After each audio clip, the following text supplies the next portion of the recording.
tardes a todos y todas. Un placer el que estén acá en este espacio de capacitación virtual. Mi nombre es Wilber Leitón Villanueva, asesor regional de personas jóvenes y adultas. Pronto iniciamos.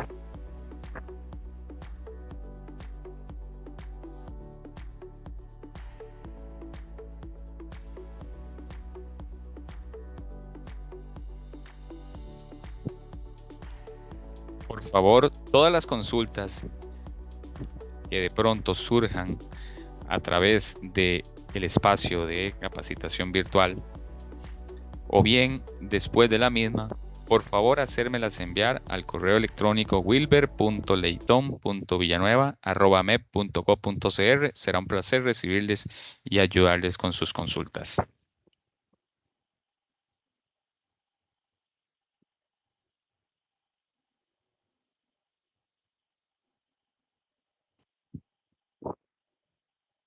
Seguidamente, se les solicita, por favor, hacer clic en el enlace o bien escanear con su teléfono móvil y realizar la asistencia para tener evidencia de la participación en este espacio.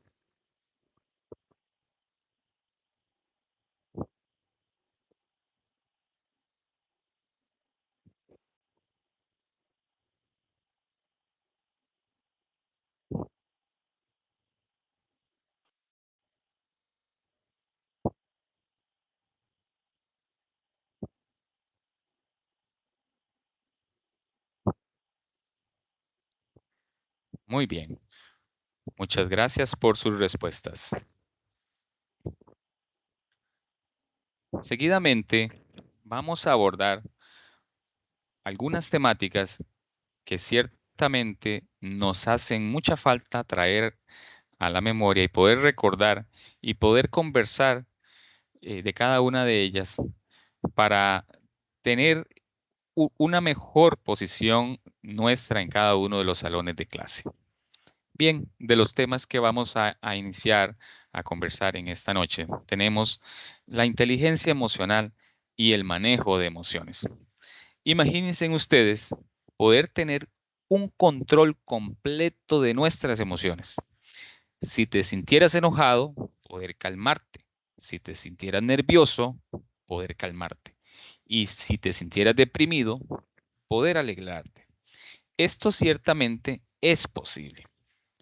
Lo que debemos hacer es desarrollar nuestra inteligencia emocional, lo que evitará que nuestras emociones negativas nos sigan dañando y en lugar de eso, aprendamos a usarlas como herramientas para guiar nuestra vida. Nos inspiramos según el doctor Daniel Coleman, las emociones están diseñadas para guiarnos por la vida y no para dañarnos. La mente ciertamente tiene cierta complejidad. Sin embargo, por décadas de investigación, han llegado a la conclusión que la inteligencia emocional se puede desarrollar y esto nos dará la capacidad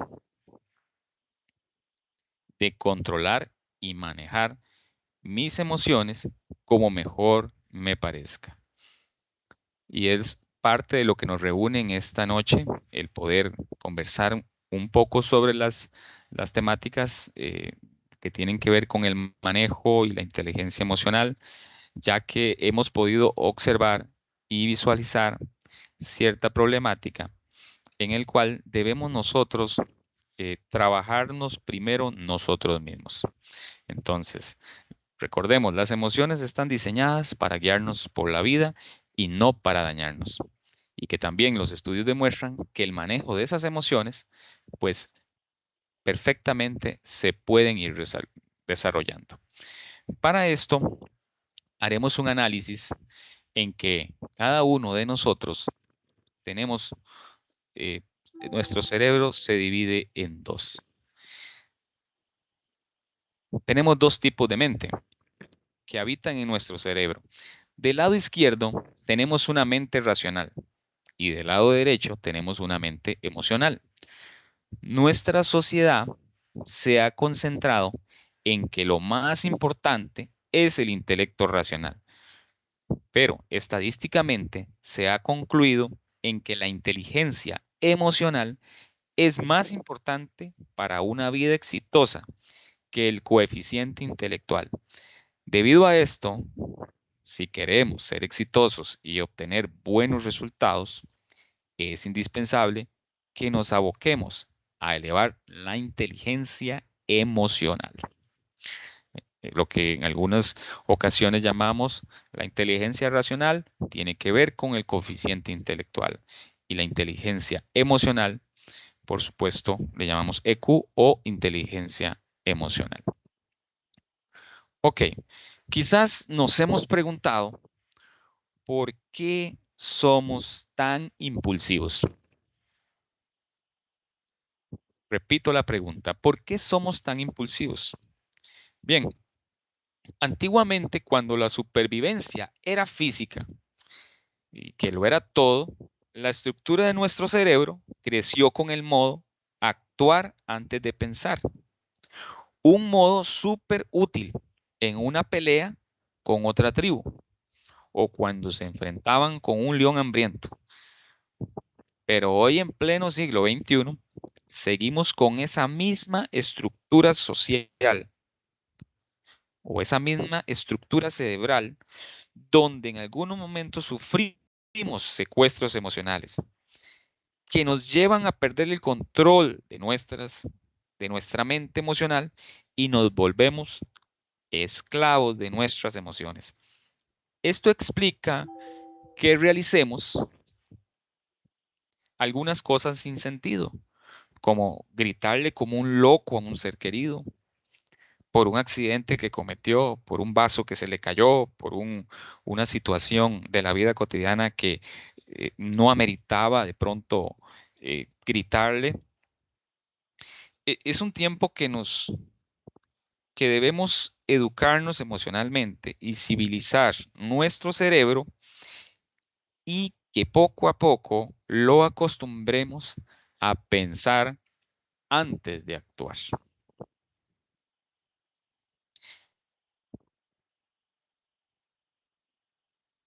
La inteligencia emocional se desarrolla de dos maneras distintas. Número uno es estar conscientes de tus propias emociones. Esto quiere decir que nos volvamos observadores.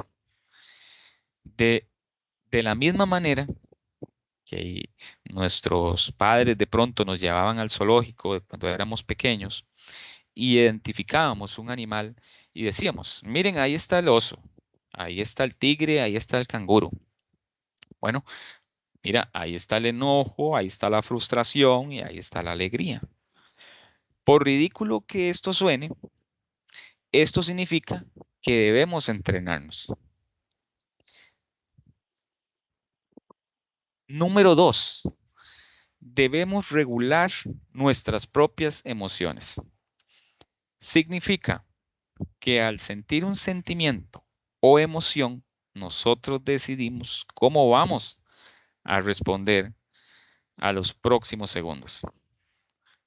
Tenemos la capacidad de ordenar a nuestra mente emocional que se haga a un lado, que la mente lógica tome el control del barco.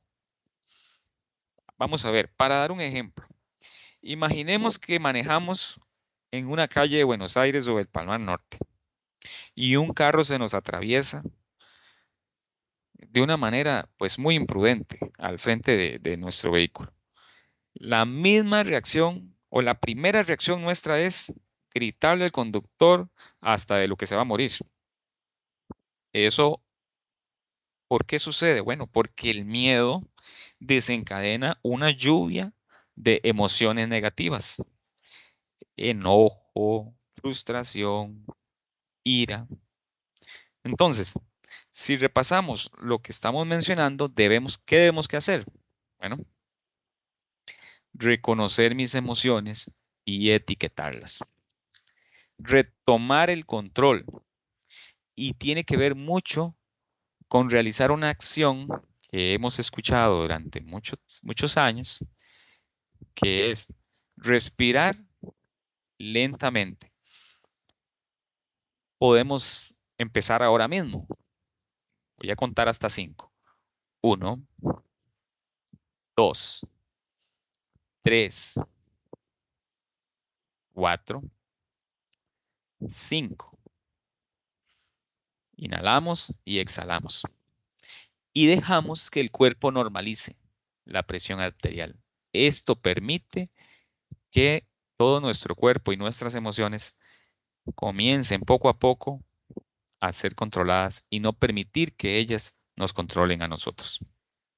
Bueno, durante este proceso de respiración, tu mente racional retomará el centro de comando de tu cuerpo y reaccionarás de una manera más lógica y por supuesto que más prudente, evitando perder el control ante un secuestro emocional. Las dos cualidades, identificar las emociones y regularlas, son habilidades que dependen de una buena comunicación entre la mente racional y la mente emocional.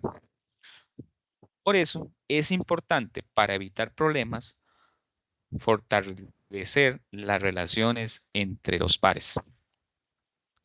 Bueno, en resumen, entre mejor se comuniquen tus pensamientos y tus emociones, mejores decisiones podremos tomar. De manera diaria, debemos practicar esos principios y pronto empezaremos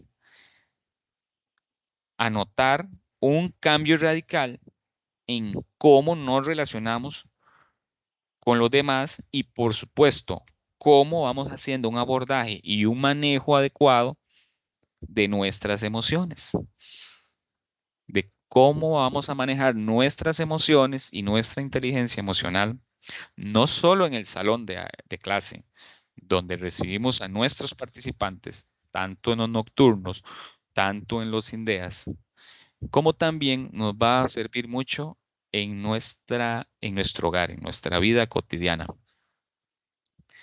Muy bien. Entonces, podemos decir que entre mayor inteligencia emocional tengamos, mejores habilidades sociales, pues vamos a tener. Y al tener algunas habilidades eh, equivalen a mejores habilidades, el reconocer tus propias emociones. Podremos generar algo sumamente importante que se conoce como empatía. Bueno, ¿qué es la empatía? Eh, bueno, con otras personas, es la capacidad de apreciar e intuir lo que otras personas están pensando y sintiendo. El desarrollo emocional nos puede convertir en un detector de sentimientos en ti y por supuesto que también en otras personas, lo que permitirá entenderlas mejor y establecer relaciones más sólidas. Esto significa entonces que una mejor relación con tu familia, tus estudiantes y, ¿por qué no?, con tu pareja y tus compañeros de trabajo, nuestros profesores, pues eso va a desencadenar mejores relaciones en todos los ámbitos y podemos ciertamente vivir más tranquilos en esa área. Muy bien. Es importante trabajar esas emociones. Al trabajar mis emociones, estoy ciertamente trabajando la habilidad de persistencia y de automotivación. Algunas lecciones que nos ofrece es que, o que nos han mencionado algunos autores y que también durante nuestro accionar en nuestra carrera universitaria, muchos profesores nos mencionaban, fallar está bien, preguntar está bien. Mm, Nosotros no lo sabemos todo. Es importante, si no entendí algo, pues preguntar. Eh, Creo que eso es una habilidad que hemos y que tenemos algunos para decir, bueno, no comprendí, no entendí. Ok, pues no pasa nada. El hecho de que yo reconozca que fallar está bien, pues eso significa que estoy más cerca de conseguir mis objetivos. Esto básicamente es, no nos va a convertir en unas personas optimistas. En la escuela recuerdo que nos castigaban mucho por fallar. Cuando yo era pequeño, de pronto mis padres tenían esa costumbre, pensando que fallar era malo. Eh, pues imaginen que quieren lograr un objetivo, pero si uno desea lograr un objetivo, muchas ocasiones no lo logramos a la primera. Fallamos, fallamos, fallamos y fallamos. Sin embargo, el hecho de no darme por vencido y lograr ese objetivo, eso me va a hacer a mí ser mejor en el tema de esa habilidad. Muchos, por supuesto, que se dan por vencido y pierde la motivación de seguir adelante. Pero si yo tengo una buena inteligencia emocional, me va a permitir poner la mente en un modo optimista, por lo que ciertamente generaremos pensamientos positivos que se convertirán en emociones positivas. Eso significa que por más que uno falle, la mente seguirá motivada de seguir intentando hasta lograr el objetivo. Por eso, profesores y profesoras, facilitadores, facilitadoras, directores y directoras que nos acompañan en este espacio, la próxima vez que algo salga mal, recuerda que los sentimientos negativos que uno siente ciertamente van a pasar y debemos seguir intentándolo poco a poco. Acostumbremos esa mente a ser más optimista y poco a poco notaremos una transformación en nuestra actitud, el cual nos ayudará en nuestra labor de facilitadores. Porque si bien es cierto, nuestra actitud al llegar al salón de clase, nuestros participantes, nuestras personas estudiantes, ellos transpiran y respiran nuestras actitudes. Y bien, pues ciertamente, como lo pueden observar, hay que persistir. La automotivación es muy importante. Y recordemos que fallar está bien. Significa que estás o estamos más cerca de conseguir nuestros objetivos.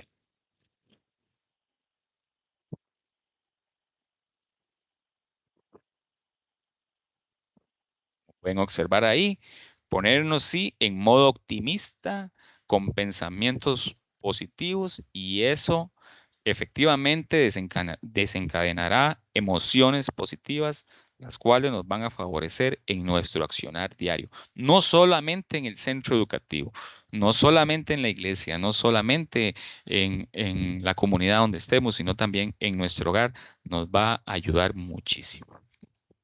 Bien, en el siglo XX se habían obsesionado un poco con el coeficiente intelectual, porque la industria, la línea que se tiraba era mecánica y rígida. Sin embargo, en el siglo XXI, lo más importante es tener habilidades sociales. Está demostrado que las personas que tienen más habilidades sociales son personas que tienen mayor facilidad de encontrar empleo, mayor facilidad de hacer empatía y hacer conexiones con pares y con otros no tan pares. Entonces, es una innovación para el futuro, ya que es evidente que todo aquel que quiera ser exitoso tiene que desarrollar su inteligencia emocional. Nuestro cerebro, eh, aunque no lo creamos, es extremadamente flexible. Podemos mejorar la relación con nuestra mente emocional y, por supuesto, utilizarla a nuestro favor. Es decir, debemos recordar que nuestro cerebro es un músculo y que podemos trabajarlo si así lo queremos. Recordar, no estemos condenados a una vida sumisa a nuestras emociones, podemos cambiar si lo deseamos.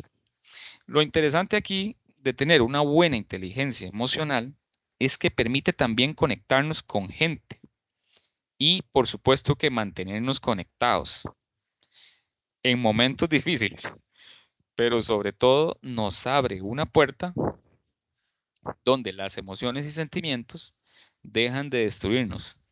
Y en lugar de que eso nos ayude a convertirnos, o más bien nos ayudará a convertirnos en mejores humanos. Como pueden observar en la presentación, conectarnos, motivarnos, nos abre un flujo de emociones y sentimientos, dejan de destruirnos, nos abren puertas y por supuesto nos convierten ese cambio en mejores seres humanos. Y ahí tengo esa puerta. Esa puerta es la que muchos de nosotros pues debemos de retomar, no solamente en nuestro ámbito laboral, puede ser en nuestro ámbito social y demás, si así se quiere ver. Muy bien. Ahora vamos a enfatizar un poco, aterrizar un poco en qué es lo que nos llega a los salones de clase de esos INDEAs, de esos nocturnos. Bien, por supuesto que son personas jóvenes, adultas. ¿Y qué podemos esperar? Bueno, tenemos algunos supuestos sobre el aprendizaje en ellos, de algunas características de cómo aprenden los adultos, a las cuales vamos a tocar estos puntos que ustedes pueden observar ahí. Tenemos como punto número 1 el autoconcepto. Debemos recordar que los adultos generalmente quieren escoger qué quieren aprender, cuándo quieren hacerlo, cuándo quieren aprenderlo y cómo quieren aprenderlo. Ciertamente necesitan cierta autonomía en su aprendizaje y tener cierta responsabilidad sobre este aprendizaje y así fomentar un estudio y un aprendizaje autodirigido. En segundo lugar, tenemos la experiencia. Es sumamente importante recordar que las personas jóvenes y adultas traen consigo una gran cantidad de experiencias, que esas experiencias se deben de retomar, potenciar para trabajarlas dentro de las actividades de aprendizaje y saber que definitivamente pueden contribuir a sus aprendizajes. ¿Por qué? Porque lo viven todos los días o de pronto ya lo vivieron.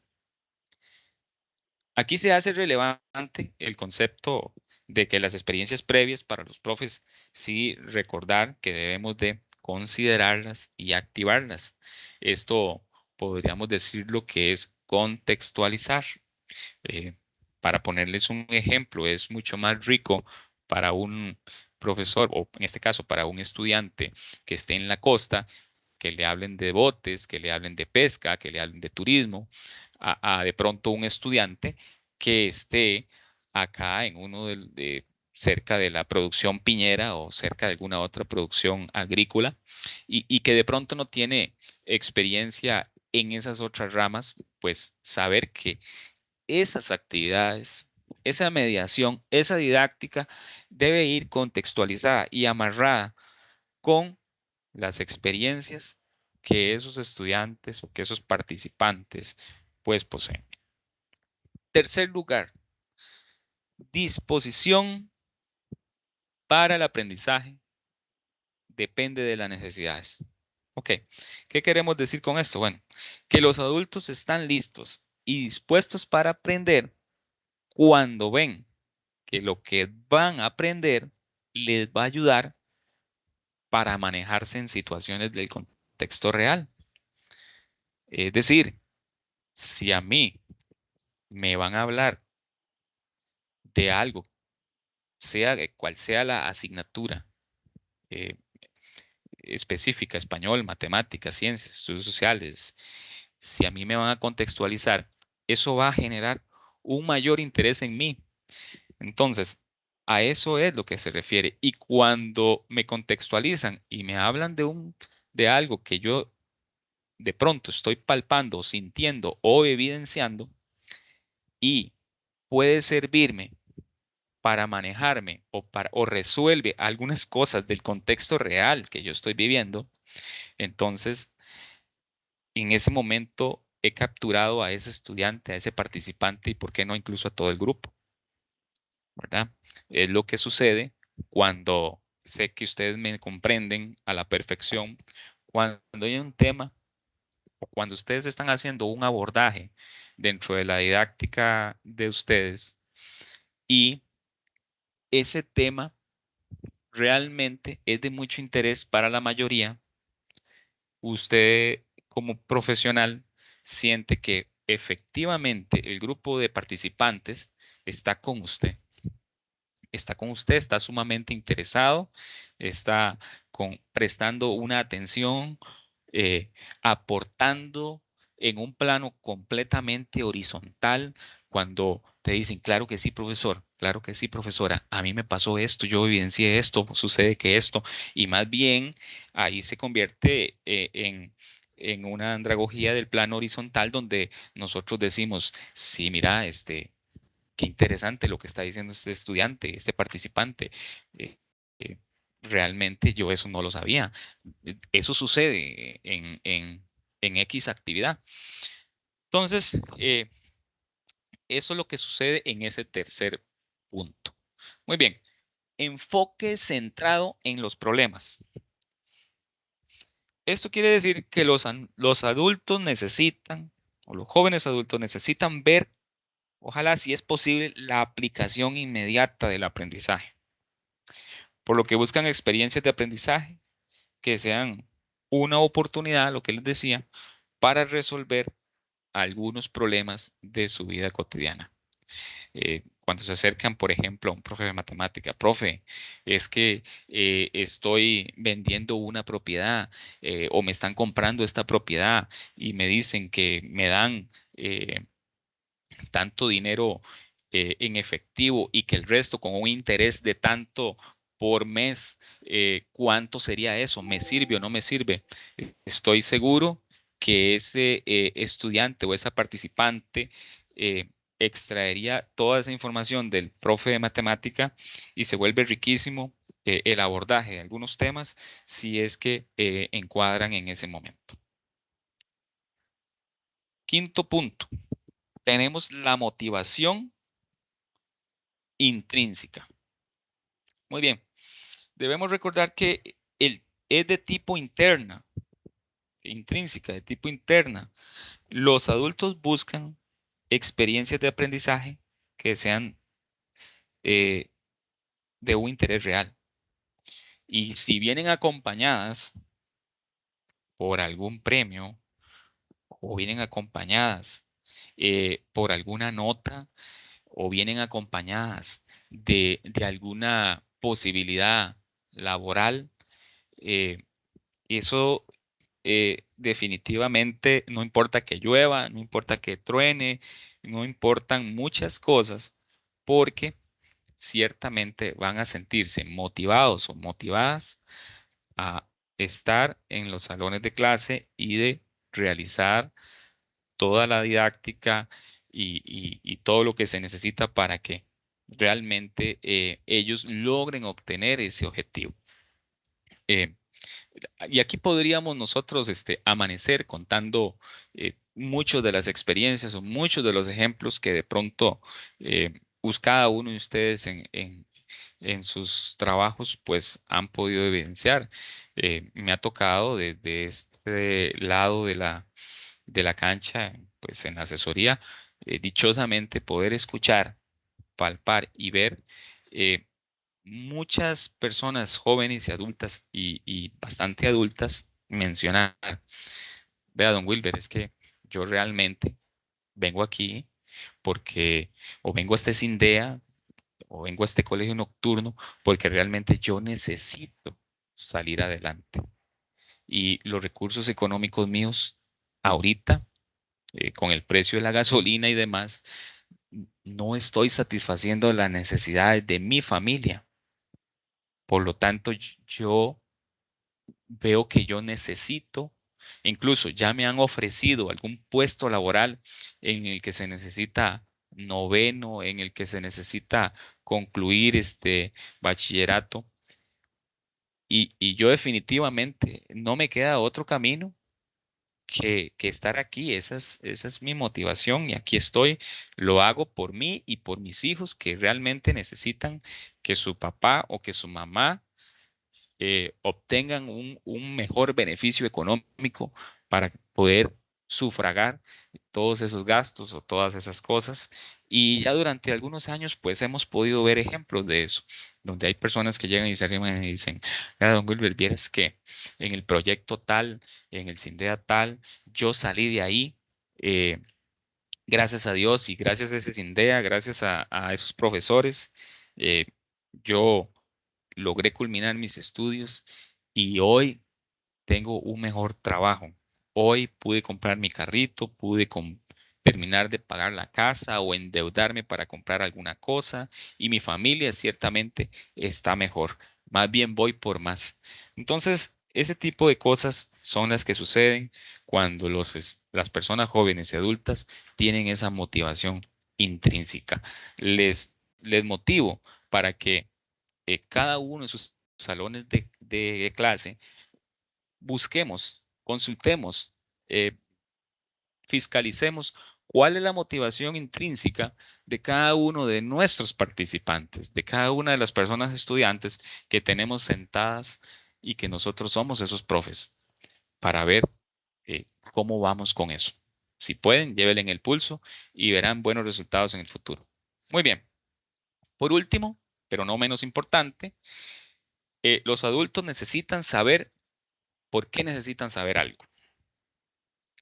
Bueno, ellos necesitan saber cuál será el beneficio de esos nuevos conocimientos que el profe o la profe les está presentando. Por ejemplo, para resolver algún problema o aplicar un nuevo conocimiento de una forma inmediata que les sea súper útil, sobre todo bueno, en todas las asignaturas, pero matemáticas, ciencias, estudios sociales, se prestan mucho para ese tipo de proyección.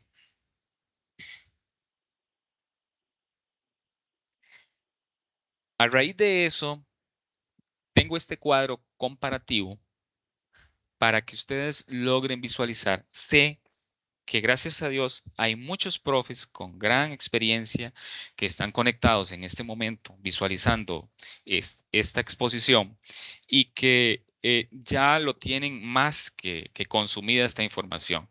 Pero sí, también hay un grupo importante de profes nuevos que están llegando a nuestras ofertas, que se han sumado a las filas de los INDEAS, de los nocturnos. Entonces, para ellos y para todos es importante refrescar, recordar algunas diferencias que por supuesto son supuestos con la pedagogía y con la andragogía. En la pedagogía, que es la ciencia que estudia la enseñanza de los niños, y la andragogía de la ciencia que estudia la enseñanza de las personas jóvenes y adultas. En el caso de los estudiantes en la pedagogía, eh, depende del profesor. Son muy dependientes del profesor. El profesor asume mucha la responsabilidad, incluso a veces hasta total, de todo lo que se está aprendiendo. Y en ocasiones el profesor también, bueno, pues tiene que evaluar los aprendizajes porque los estudiantes sencillamente, algunos, no todos, de pronto no pueden realizar esa evaluación de una mejor manera, pues de pronto por su edad. En la andragogía, el aprendizaje es autodirigido. Eso quiere decir que no solamente el profesor tiene todo el conocimiento de la materia, para nada. En una ocasión, en una oportunidad, llegué a un proyecto en el lado de Concepción y un señor mayor estaban en una clase de ciencia, recuerdo, y había un señor mayor, y ese señor, este, estaban hablando sobre el cultivo del maíz y de los frijoles y el profesor también estaba abordando la temática y la estaba metiendo en uno de sus temas y era una conversación rica ahí, pero fue en un momento dado cuando el estudiante, en este caso el señor mayor, empezó a darnos cátedra, no solamente al profesor y a este servidor, sino que también a todos los que estábamos ahí. Entonces, enriquecíamos en un plano completamente horizontal y eso se le conoce con autodirigido. El estudiante es responsable de su propio aprendizaje. La autoevaluación se caracteriza o caracteriza más bien a la andragogía. Es decir, la persona adulta se autoevalúa y dice, estoy aprendiendo, conozco lo que necesito conocer, resuelvo lo que tengo que resolver, me sirve para la vida lo que estoy aprendiendo o ya aprendí. Entonces, ahí hay alguna diferencia entre esas dos, tanto la pedagogía como la andragogía. En la pedagogía, la experiencia previa del estudiante, y aquí quiero hacer un hincapié y subrayar, dice muy poca o nula experiencia.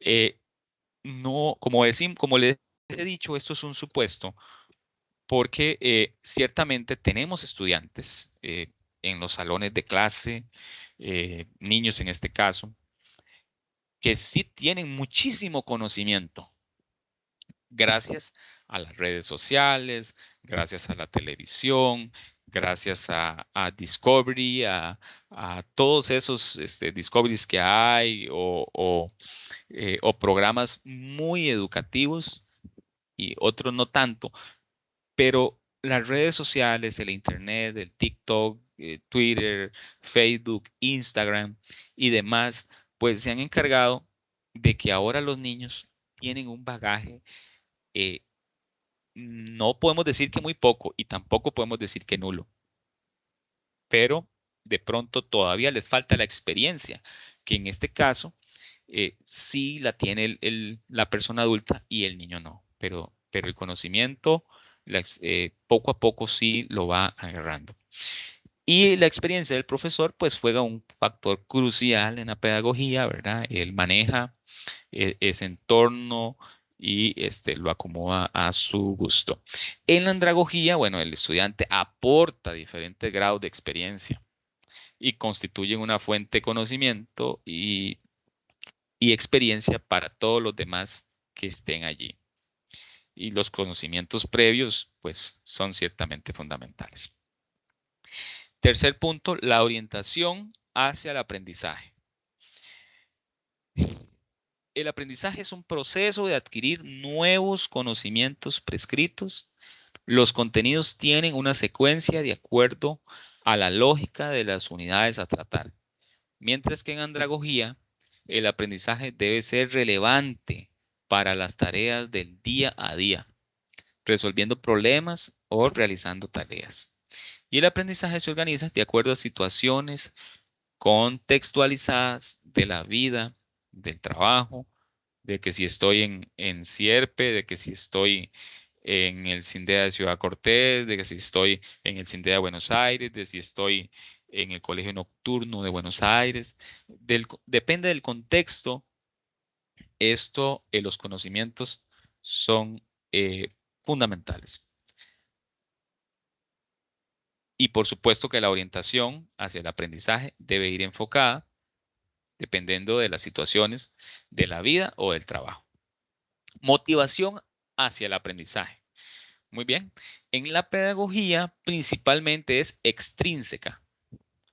Las notas no son muy importantes, mientras que en la andragogía principalmente es intrínseca. Las notas importan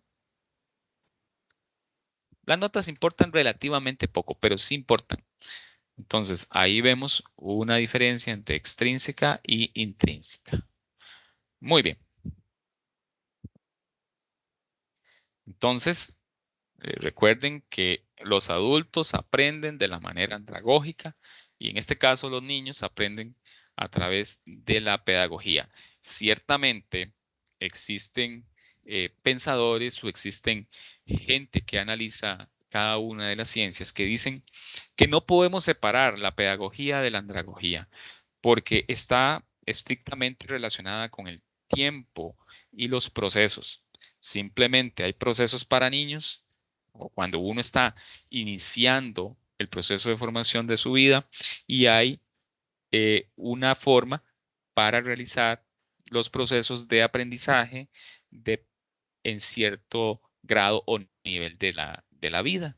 Lo que sí es cierto y podemos evidenciar muy bien ahí es que la vida es un proceso continuo que inicia desde que nacemos hasta que Dios o Tatica Dios nos recoja. Entonces, podríamos decir que tanto la pedagogía como la andragogía están bien amarraditas. Entonces, la andragogía, más que ser una teoría, podemos deducir que es un grupo de descripciones sobre cómo se aprende. Es una forma de decir, a las personas jóvenes y adultas les funciona, les sirve entrarle de esta manera. De esta forma es más fácil de que ellos se apropien del conocimiento y que realmente quieran aprender. Recuerden que todo esto nace de un modelo de supuestos sobre el aprendizaje o marco de referencia que sirve como base para teorías emergentes, ¿verdad? Muy bien.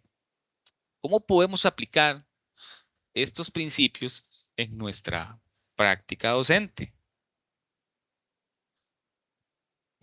Es decir, ¿cómo puede el profesor algunas eh, prácticas, algunas formas de de hacer que la población que atendemos en nuestros salones de clase, pues se sientan pues de una mejor forma? Muy bien, tenemos como punto número uno, crear un efectivo y seguro clima de aprendizaje.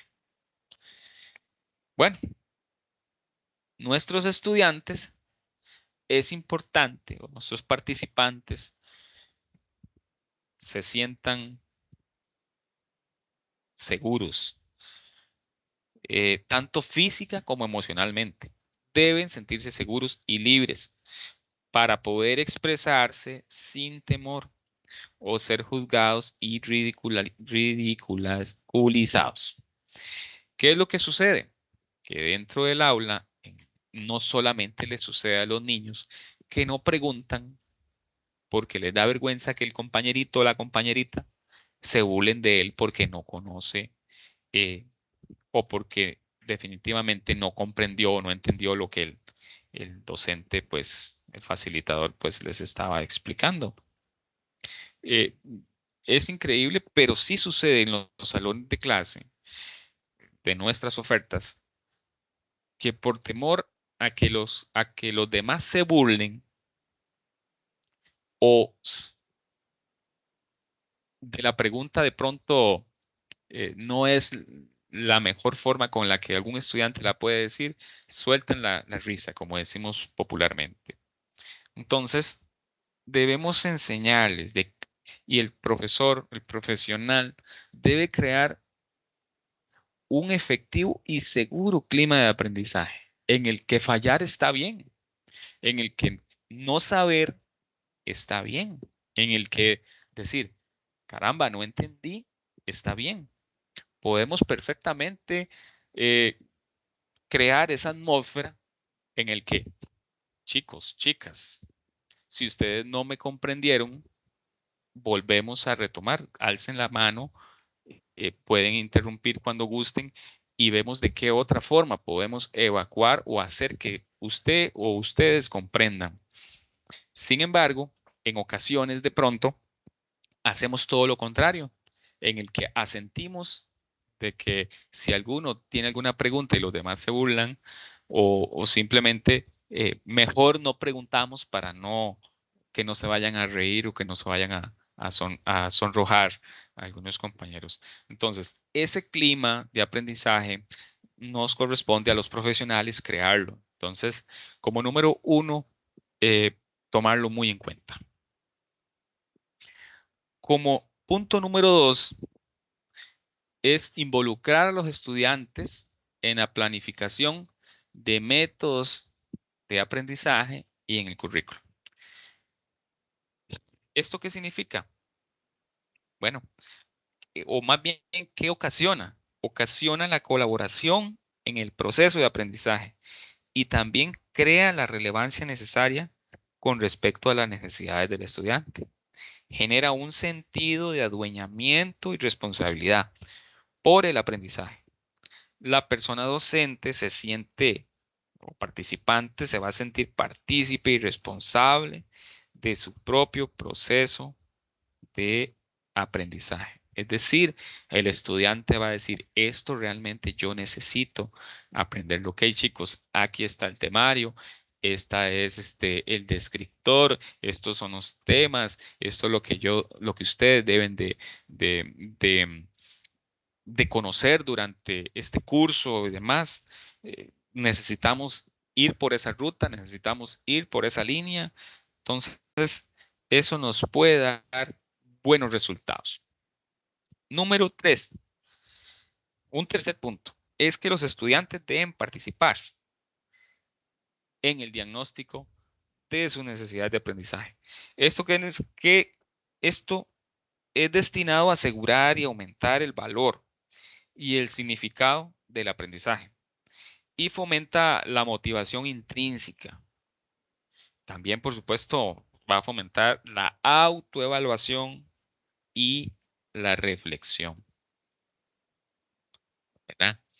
Entonces, el hacer que los estudiantes se autodiagnostiquen puede, o más bien debe de crear un espacio donde diga, bueno, aquí estoy, quiero llegar acá. Si estoy acá y si estoy en el punto A y quiero llegar al punto B, debo trabajar, debo de hacer estas cosas para poder llegar aquí. Entonces, hacer ese tipo de diagnósticos no solamente lo debe hacer el estudiante, sino el profesional a cargo del grupo debe de hacerse esos diagnósticos. Punto número 4 es que los estudiantes deben de ser estimulados a formular sus propios objetivos de aprendizaje. ¿Eso qué quiere decir? Bueno, hay que fomentar el control sobre su propio aprendizaje.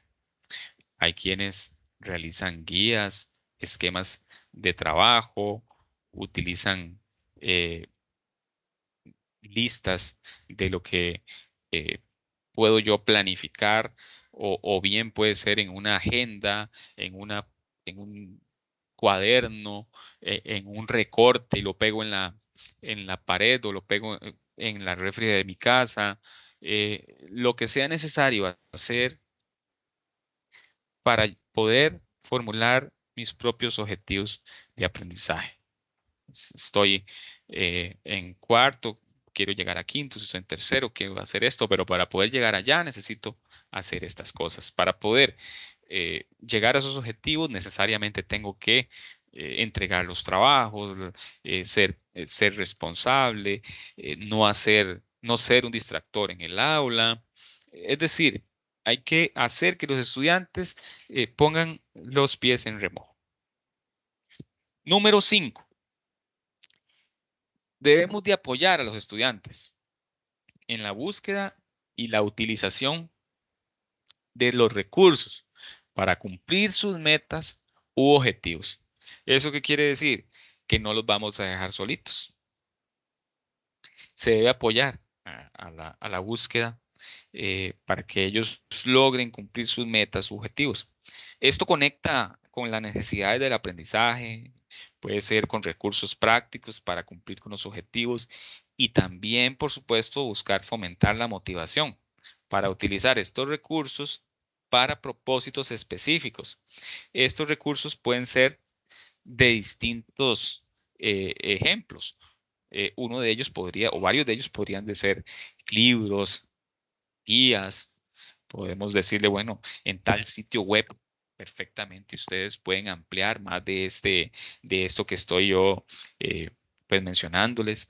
Y en algunos casos, si se pudiera, hasta pasantías y demás, perfectamente podrían ayudar o ayudarnos en la dinámica de tratar de que esos estudiantes, de que esas personas estudiantes puedan cumplir sus metas u objetivos. Debemos de ser ayuda. Muy bien. Como otro de los puntos a tratar y que en esta noche pues es importante que mencionemos, están algunas estrategias didácticas, andragógicas para mejorar mis clases. Eh, Sé que la mayoría son expertos en didáctica, puesto que tienen grados académicos en el área de las ciencias de la educación, pues altas para poder ejercer como profesor de ciencia, de matemática, de estudios, y que tenemos una formación universitaria en la que, si la memoria no me falla, incluso había o hay algún curso que justamente se llamaba así, o se llama así, didáctica general, en donde nos prepara a nosotros física, mentalmente, para trabajar diferentes actividades en la mediación pedagógica y que eso pueda hacer mella en lo que yo quiero que mis estudiantes aprendan.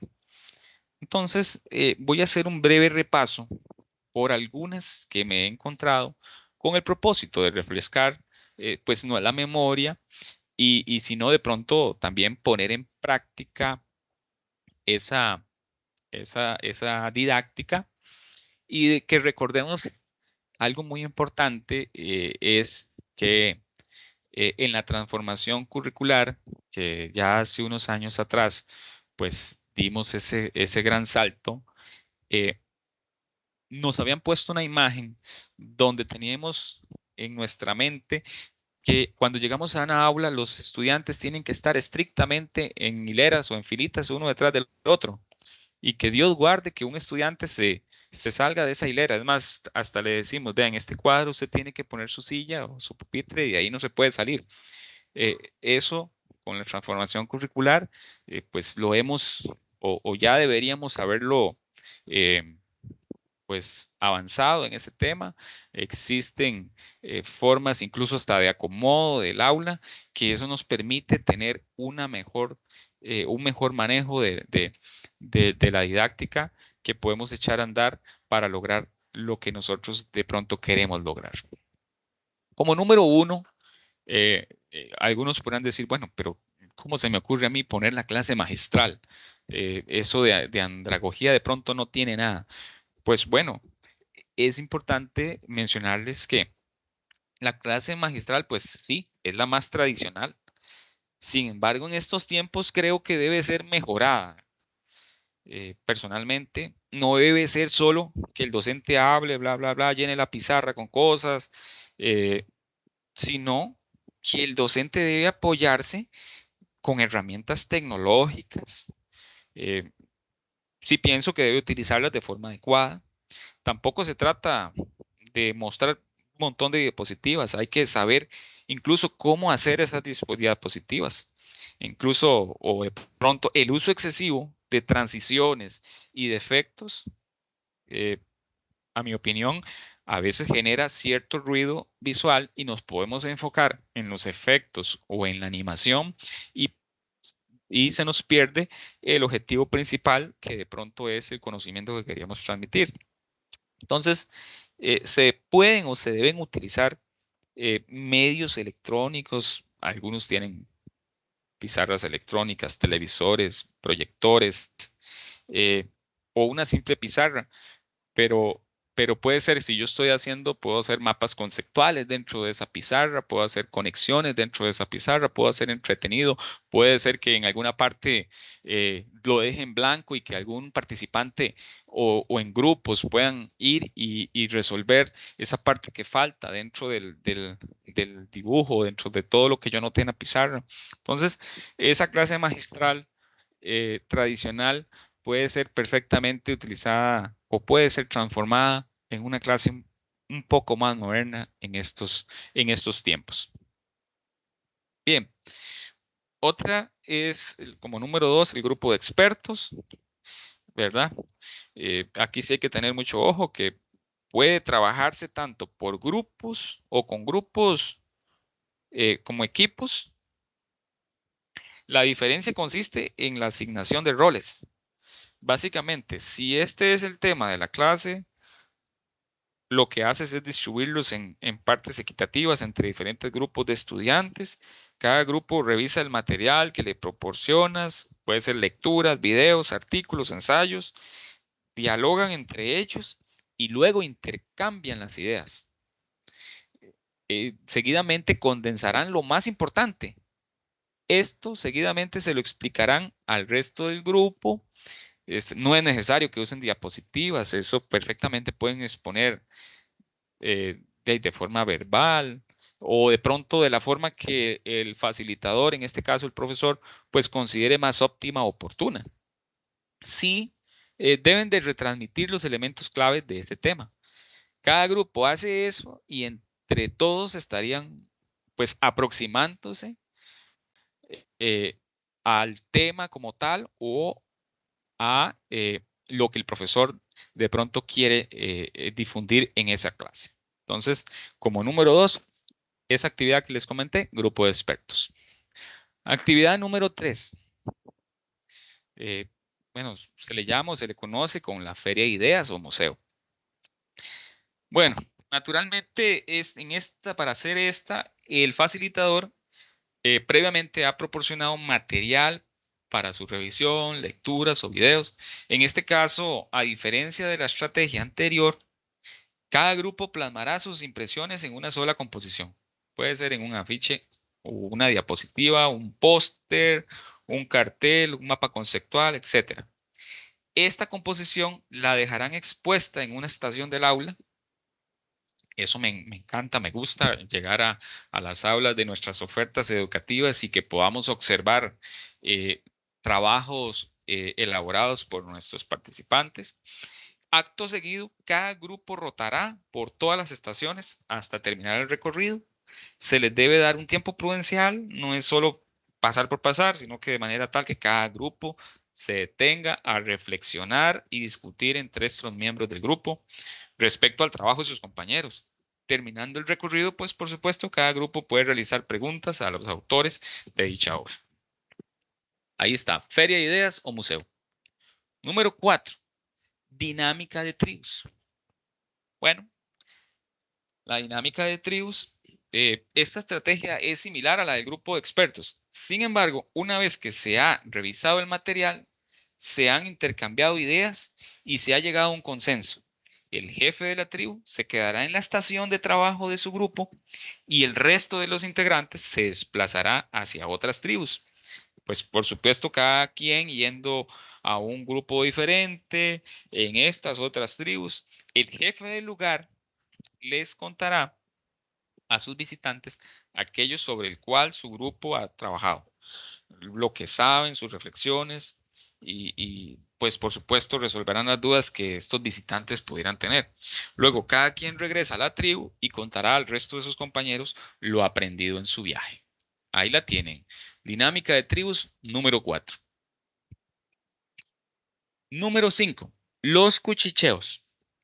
Bien, para esta estrategia es necesario obtener varias versiones de un mismo tema. Estas versiones se distribuyen entre nuestros estudiantes, digamos, y los dividimos 1, 2, 3, 4, 1, 2, 3, 4, etcétera. Cada quien revisará su parte, lectura, video, lo que ustedes creen conveniente, se colocan en pares y dialogarán en pareja, pero eso sí, en voz baja, durante 5 minutos aproximadamente. Luego intercambian las parejas y así sucesivamente hasta que le haya tocado conversar con una persona de cada versión del documento. De esta manera se revisan luego todas las distintas perspectivas de un mismo tópico y ahí tenemos la actividad número 5, los cuchicheos. Número 6, peer instruction. Eh, Creo que esta, pues así se le conoce y nosotros ya la conocemos, pero eh, tal vez no con ese nombre.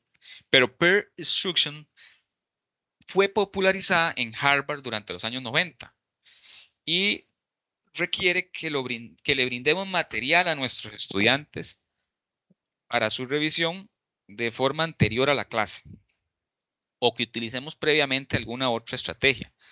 Eh, Luego brindaremos un espacio y tiempo de nuestra clase para que sean los mismos estudiantes que intercambien ideas, promoviendo el diálogo y contribuyendo a la construcción de conocimientos colectivos. Bueno, a todos nos ha pasado que no le entendemos a un profesor y entonces nos acercamos a la derecha o a la izquierda, atrás o adelante y le decimos a un compañero, eh, de mira, no comprendo, no entendí. ¿Cómo era esto? ¿Cómo se hacía lo otro? ¿De qué trataba ese tema?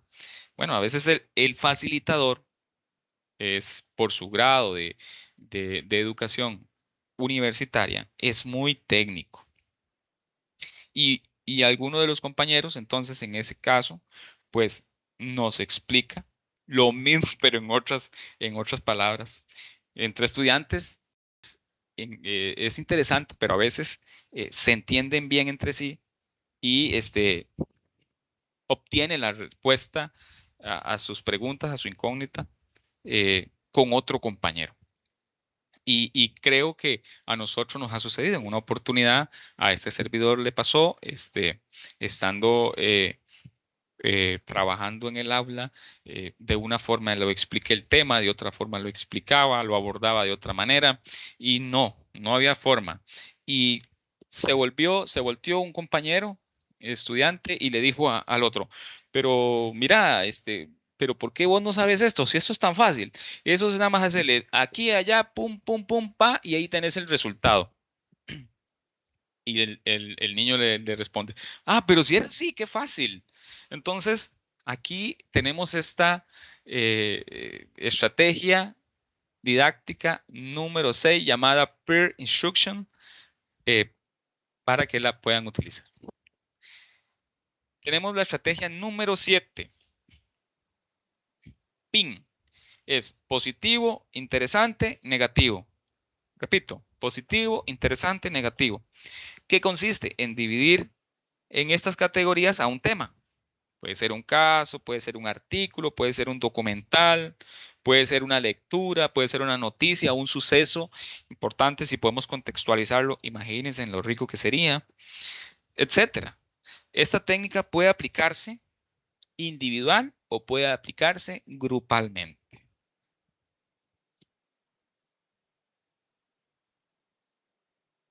Muy bien. Número 8. Les voy a hacer mención de otras técnicas que ustedes pueden utilizar para que las pongan en práctica. Luego en el video, en las descripciones de este video, vamos a dejar un enlace para que si gusta puedan observar el resto de técnicas, las cuales voy a simplemente a leerlas: semaforización, juegos de roles, simulacros, casos, foros, tertulias, mesas redondas, paneles, módulos Moon, lluvia de ideas, mapas conceptuales, mapas sinópticos, redes semánticas, mapas mentales, cuadros comparativos, esquemas, diagramas de Venn, organigramas, diagramas de flujo, herramientas como técnicas, árbol de problemas, mapa de actores, Pestel, FODA, análisis de bilaterales, ilustraciones, dibujos, pinturas, fotografías, podcasts, videos. Pueden echar ustedes mano de todas esas herramientas que aquí pueden observar, este, y que de pronto en las descripciones de este video las vamos a dejar para que echen en mano y que esa mediación en esas actividades realmente vayan más enriquecidas de una didáctica eh, que, que, que enriquezca la clase, que los estudiantes o que en este caso las personas jóvenes y adultas, pues ciertamente se sientan a gusto en los salones de clase. Bien, es importante mencionarles que la caja de herramientas eh, es un instrumento, es donde está ahí el compendio de mucha información sumamente importante para el desarrollo de la parte técnica en lo que a planeamiento se refiere. Para eso voy a dar clic en ese enlace. Muy bien, es importante que nos ubiquemos en jóvenes y adultos, seleccionemos la oferta correspondiente, sea escuelas nocturnas, en este caso específico son colegios académicos nocturnos y sin DEAS. Entonces nos ubicamos, en este caso voy a escoger colegio nocturno y al azar voy a agarrar la asignatura de matemática, le doy buscar y tengo las plantillas de séptimo, de octavo, de noveno, de décimo y de undécimo. Entonces, de manera que vamos a tomar, voy a abrir esta plantilla.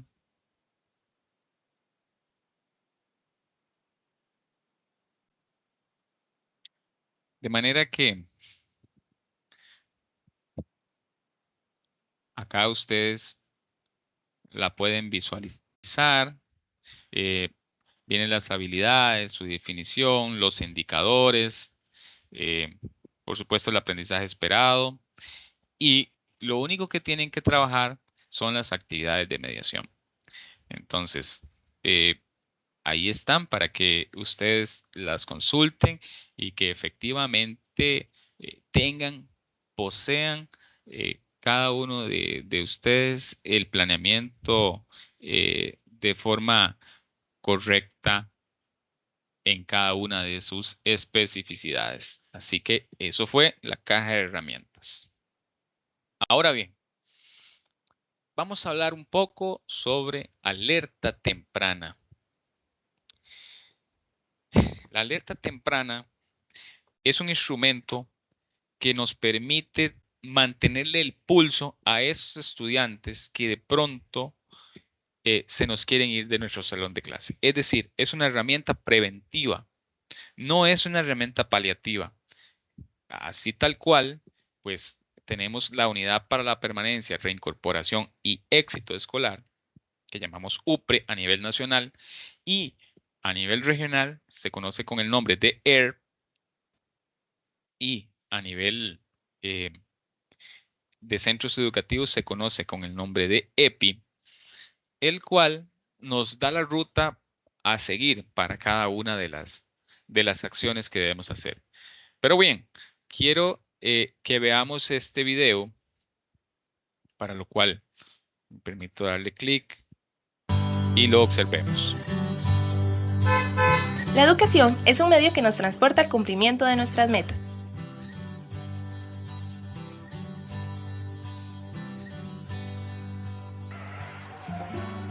Por eso es muy importante no dejar a nadie atrás, que todas las personas nos subamos al bus y viajemos juntas.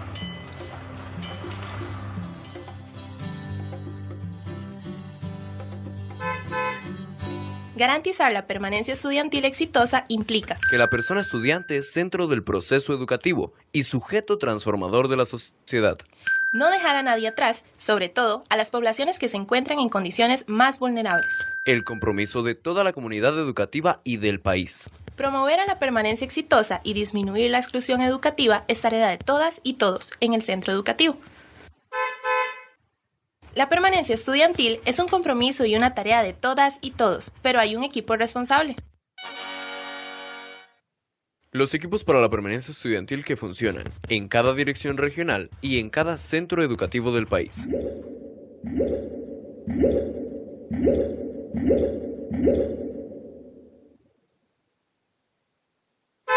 Paso 1.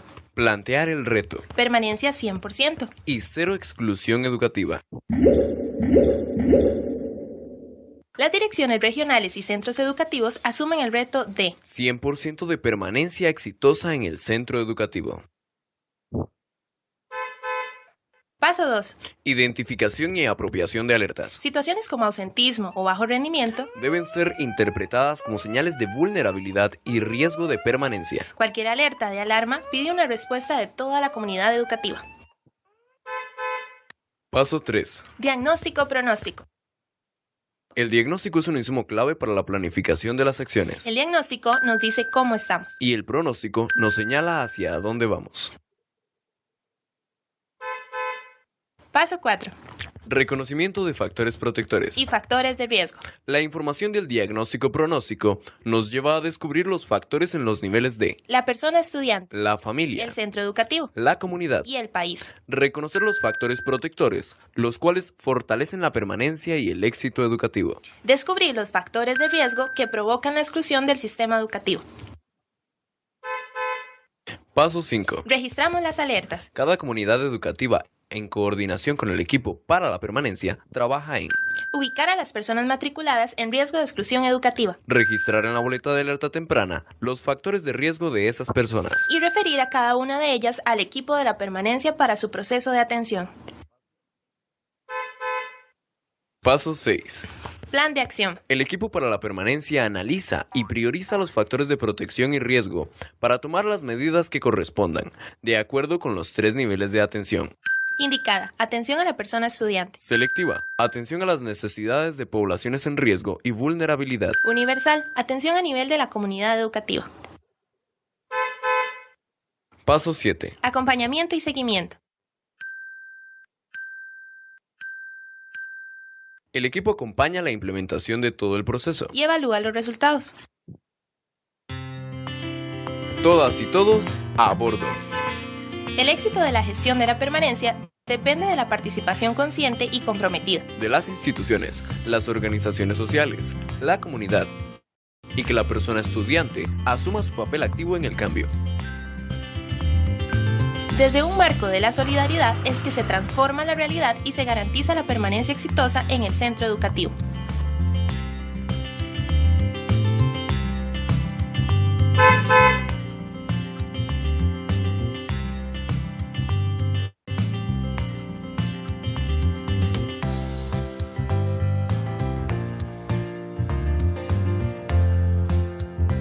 Muy bien, ahí pudimos observar y escuchar el protocolo de permanencia paso a paso. Y es que eso es lo que buscamos, que exista una permanencia exitosa. Así que les motivo para que realmente lo realicemos. En esta página upremep.gov.cr pueden ustedes visualizar estos videos y también tienen algunos adjuntos de descarga sobre información sumamente útil, necesaria y apropiada que necesitan los equipos para la permanencia.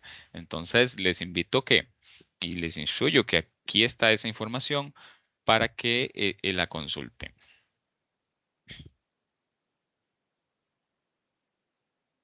Muy bien.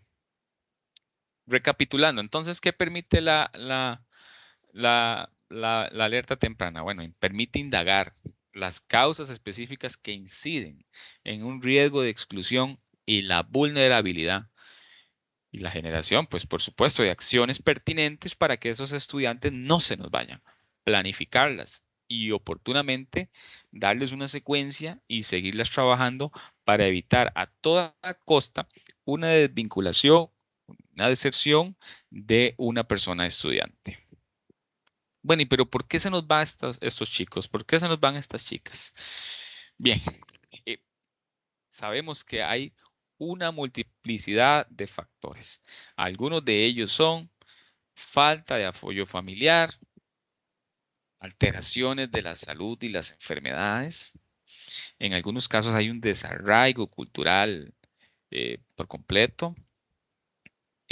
Muy importante, una dificultad en el tema de las emociones, dificultades de acceso a recursos educativos y tecnológicos. Este tema que ha estado muy en boga y muy de moda, que la pandemia ciertamente dinamizó, que es el riesgo social, los problemas en los centros educativos que se quieren agarrar, que se quieren problemas de esa índole en grandes cantidades, dificultades económicas, ¿por qué no? En su núcleo familiar. Repito, la gasolina nos tiene en una situación, en un panorama no muy alentador y repercute en el bolsillo de muchos costarricenses y sobre todo en esas familias que son muy vulnerables, todavía repercute aún más. En nuestras poblaciones, ni qué decir.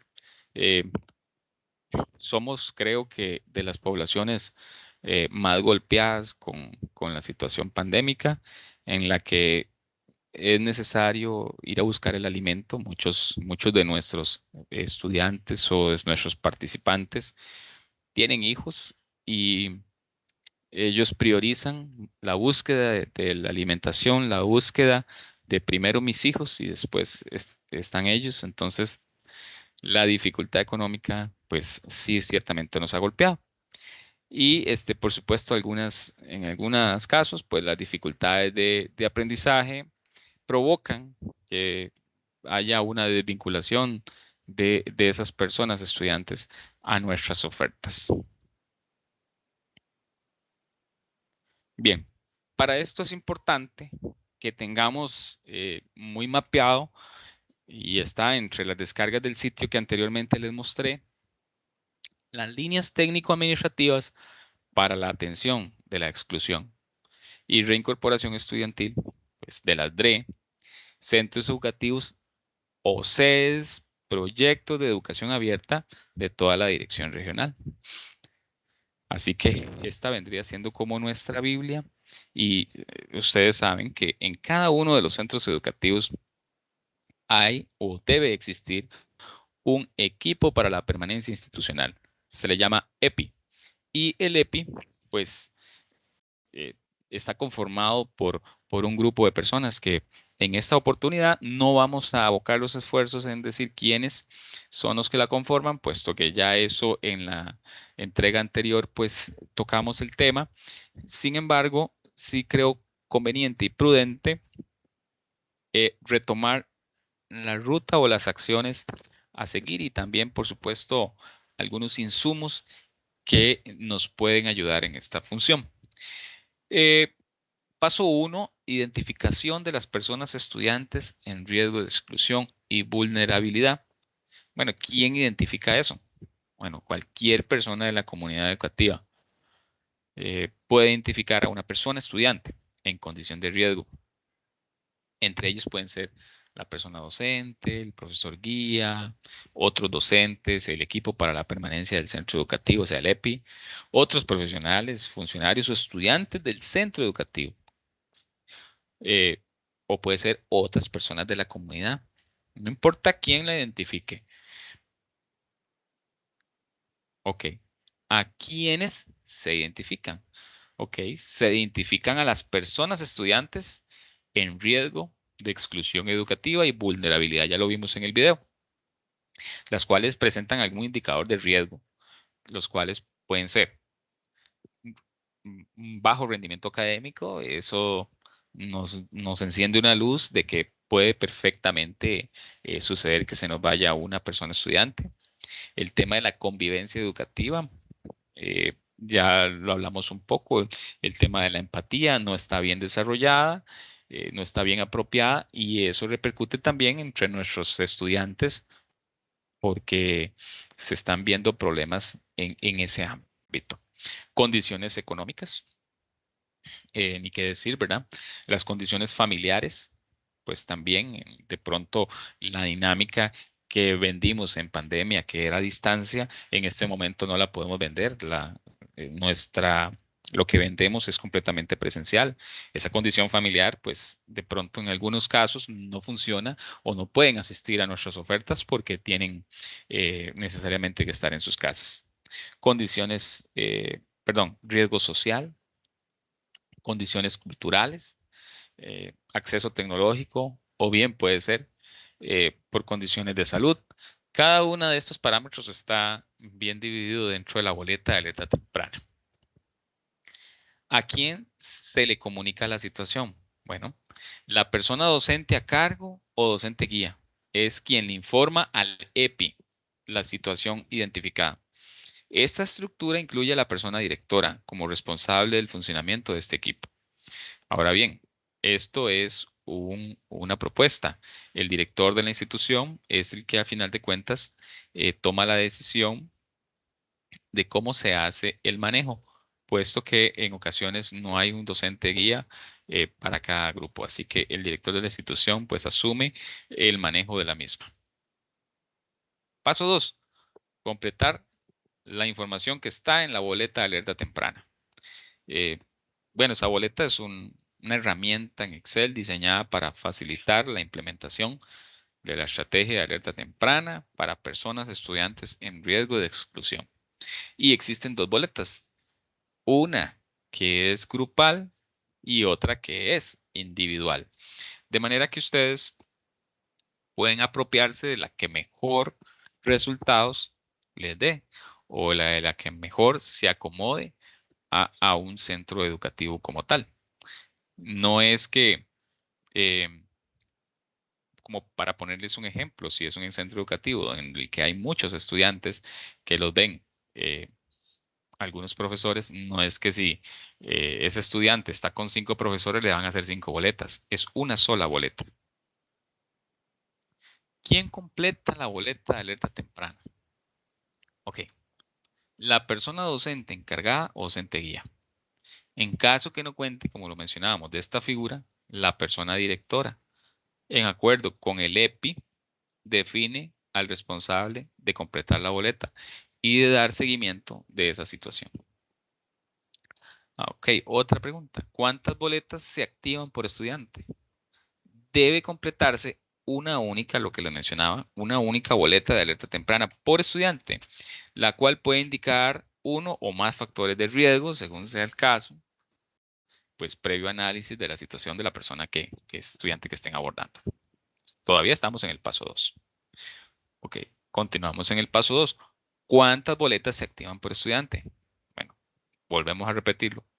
Debe completarse una única boleta de alerta temprana por estudiante. ¿Cómo se activa la boleta de alerta temprana? Bueno, a partir del análisis previo de la situación particular de una persona estudiante, él o la docente a cargo o docente guía cuenta con las siguientes alternativas. Y aquí es importante hacer un paréntesis porque no es llenar una boleta por llenarla. Puede ser que de pronto podamos hacer una acción que me permita a mí conocer o saber de primera mano que Wilber no vino al centro educativo porque se quebró una mano o porque le pasó alguna situación apremiante. Entonces, si puedo ejercer esa acción, pues ahí habrá que hacer acciones diferentes. Pero bueno, completa la boleta directamente. Docente a cargo, docente guía. Completa la boleta en coordinación con otros docentes que han identificado la situación y de manera consensuada definen un responsable del seguimiento. Completan la boleta en coordinación con profesionales de otros servicios de la institución. O pueden completar la boleta en coordinación con el equipo institucional para la permanencia. Esto de acuerdo con los recursos que cuente cada institución y, por supuesto, su estructura organizativa. Ahora, ¿quién es la persona encargada de darle seguimiento a la alerta temprana activa en ese centro educativo? Ok. La persona encargada es la persona docente o a cargo, profesor guía. Puede ser la persona designada por el director o directora en caso de que no esté la figura de la docente a cargo o docente guía. o puede ser en caso de ser varios docentes o profesionales de otros servicios los que identifican el riesgo de la persona estudiante, se debe analizar la situación en forma conjunta y definir el responsable a cargo del seguimiento. Bueno, este proceso también puede ser consensuado, ¿verdad? Para que lo tomen en cuenta. Paso 3. Ejecución de una o varias de las siguientes acciones de manera independiente o simultánea, con el apoyo de otros actores estratégicos. ¿Cómo se hace? Bueno, requiere de las siguientes acciones. Análisis detallado de los factores de riesgo de exclusión de la persona estudiante y sus posibles soluciones. Ahí, bueno, activar el protocolo que corresponda, la guía o lineamiento que ya esté establecido. Diseñar un plan de apoyo educativo o psicosocial, depende de lo que se necesite, con objetivos claros, actividades, plazos y personas responsables desde todas las áreas pertinentes, la pedagógica, la psicosocial y la administrativa si es necesario. Coordinar a nivel interno del MEP, servicios o comités institucionales como EPI, Convivir, becas, orientación. Coordinar coordinación y referencia a situaciones identificadas a nivel externo u otros actores estratégicos para atender y resolver la situación de la persona estudiante, o bien reportar los casos de alerta temprana activas al EPI para que puedan o para que quede registro en la institución y se utilicen los periodos que habilitan en los censos oficiales de la plataforma, pues de la plataforma Saber. El paso 4, el monitoreo y el seguimiento de esas acciones. ¿Qué monitorea el EPI en el centro educativo? Bueno, la aplicación adecuada y oportuna de los protocolos, lineamientos y guías establecidas. El avance de los planes de apoyo diseñados para las personas estudiantes en riesgo de exclusión, garantizando que la persona estudiante se encuentre vinculada en el centro educativo. El avance de las situaciones referidas a nivel inter o interinstitucional para la atención de la persona en riesgo de exclusión. Todo lo que es becas, alimentación, transporte, servicios de apoyo, entre otros.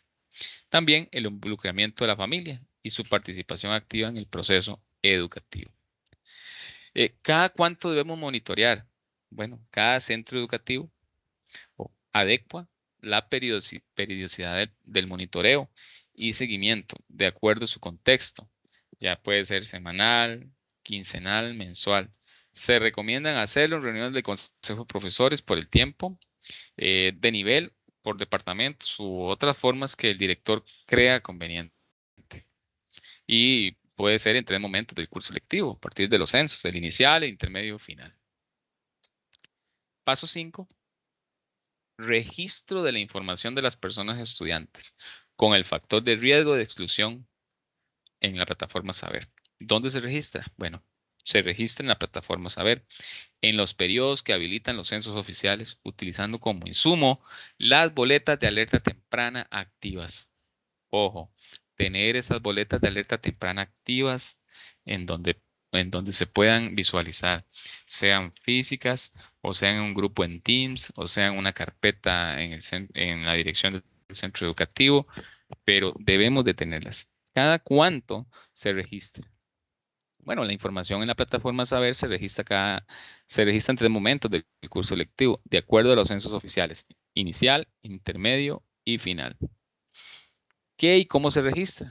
Bueno, se registra la condición actual del estudiante y se establece un manual de usuario para la aplicación de los censos en la plataforma Saber. ¿Quién registra? Actualmente, para el registro en la plataforma Saber, existe un usuario por institución. La persona directora es el responsable, la cual debe contar con la información precisa de las personas identificadas en riesgo y con alertas tempranas activas. ¿Para qué se registra? Bueno, para identificar la población estudiantil en riesgo y con esto generar acciones y estrategias que prevengan la exclusión educativa.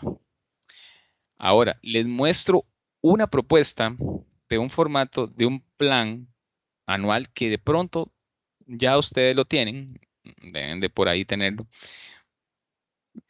pero tiene estas columnas. Esto es lo mínimo que debe tener un plan anual de EPI. Tiene que tener objetivo, indicadores de logro, meta, actividades, recursos disponibles y los responsables. También he estado hablando de un plan de acción individual por estudiante, es decir, por cada boleta de alerta temprana activa, debemos de tener un plan de acción para sufragar esa situación. Entonces, se propone el nombre del estudiante, el nivel. Este insumo no está escrito en piedra, ustedes pueden hacerse sus propios insumos, pero sí, como mínimo, nos sugiere la UPRE que tenga objetivos, actividades, plazos y responsables. Así que les invito a que por cada boleta de alerta temprana activa tiene que haber un plan de acción individual con mínimo estas 4 columnas. Muy bien, acá simplemente les muestro una boleta individual que sé que ustedes ya la han utilizado.